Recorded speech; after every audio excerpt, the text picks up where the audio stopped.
Ito po ay ang tulay ng Biglang Awa. Ganda ng sunset oh.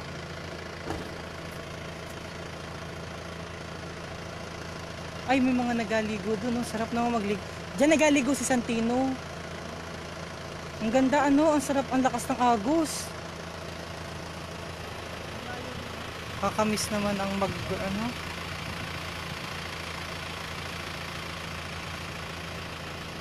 sunset oh, bilog na bilog oh.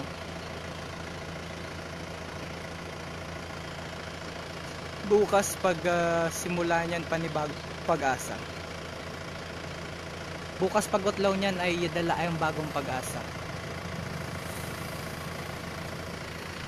Hoy, umantabay po kayo mamaya dahil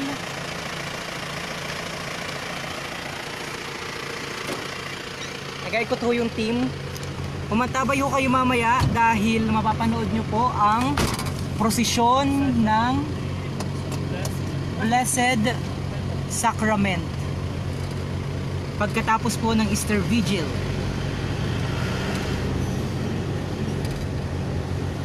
Comment nyo po yung mga pa-shoutout nyo at shoutout ko. Oy, special shoutout pala kay Kabayang Maricel Solas sa magagawa ng ating masarap na suman. Paparano kita sa Buwak, so baka madaanan yung mga bahay ninyo sa bayan ng Buwak. So comment ko po yan. Shoutout ko po. Watching from Riyadh, Saudi Arabia. Hello, kumusta na kayo dyan? Mga kababayan ko. Ingat. Hoy, good news po kita ha. Naku, wala ng signal dyan.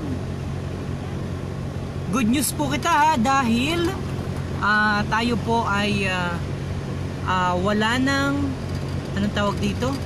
COVID. Nag-negative na? No. Nag-negative. Ito ang provincial head ko. Sorry. Nag-negative na yung 4 na una nang nagpositibo. Nabalitang yung COVID-19 patient. Sa pangalawang test? Sa pangalawang test. So, sa pangalawang pagkakataon, natanggap na po ng Provincial Health Office ang resulta. At negatibo ho yun, kaya sila ay kinoconsider ng recovered. Okay, linawin lamang natin yung mga term na inagamit natin. Ano po, malinaw po na ayon sa ating nilabas po na post kanina, ang tawag po dyan ay recovered. Hindi pa po kita considered as free dahil meron pa pong mga inabantayan na mga PUI at saka mga PUM. At the same time, technically speaking, meron na po talaga kitang COVID dito. 4. Ang kagandahan lamang po niyan ay recovered na sila. Pero that doesn't necessarily mean na tayo po ay COVID free na. Ibig sabihin, antabayanan po natin ang official announcement mula sa Department of Health, Provincial Health Office or kay Governor Velasco para makonsider ho tayo na COVID free. Okay? Dahil medyo may mga pasaway at share ng mga post, makakapag-comment lamang at makapag-share lamang. So hindi pa po kita COVID free. Uy, Carmen Sales ha. Ma'am, hindi pa tayo, Miss Kabayan, hindi pa kita COVID free ha, maliwanag. Wala pang deklarasyon ang Provincial Health Officer, ang Department of Health.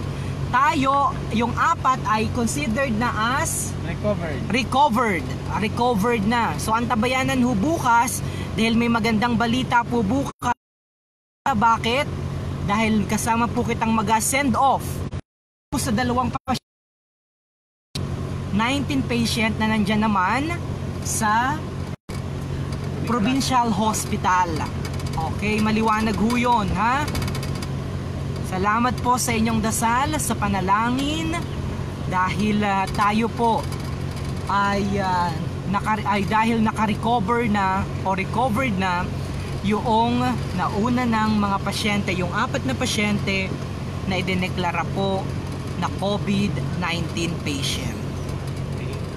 Okay, good job. God bless. Mama Mary loves Marinduque, sabi ni Romy Antonio. Uy, ang daming mga kababayan natin na nanonood. Bakit dito malakas ang signal natin? Uy, kumusta po ang signal natin ha? Comment natin. Saan ba ang bahay ni Laila?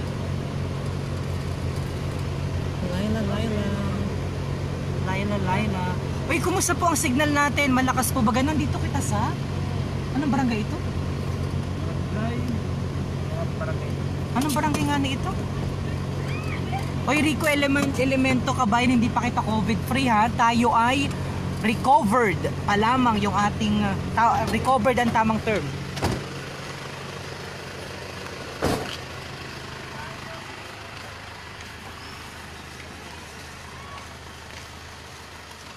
Saan po ang bahay ni Laila? Laila? Okay. Hello, how are you? Bumisita kami o naka-live siya. Oh, live mo ako. Anong barangay ito? Hello sa ating mga kababayan. We are live here in Barangay Daig. So, kumusta ang ating signal? Grabe naman kayo. So, bumisita lamang kami ho dito sa lugar. So, kita naman natin yung social distancing ng ating mga kababayan. Social distance. So, social distancing pa rin. Still observe. And observe. Anong barangay ito? Barangay? Barangay Daig. Barangay Daig. May gayo. Barangay Daig. Okay, so inaikot natin, inatingnan natin yung mga inner barangay. Yung mga inner barangay dito sa Buwak. Para ma-check natin, situational report po kita, ano yung situation dito sa lugar, particular din sa mga hindi nadadaanan ng regular na sasakyan. Kita naman natin na walang masyadong tao. Okay. So kami pa ipansamantala na magapan. Malakas ang signal dito ng Smart.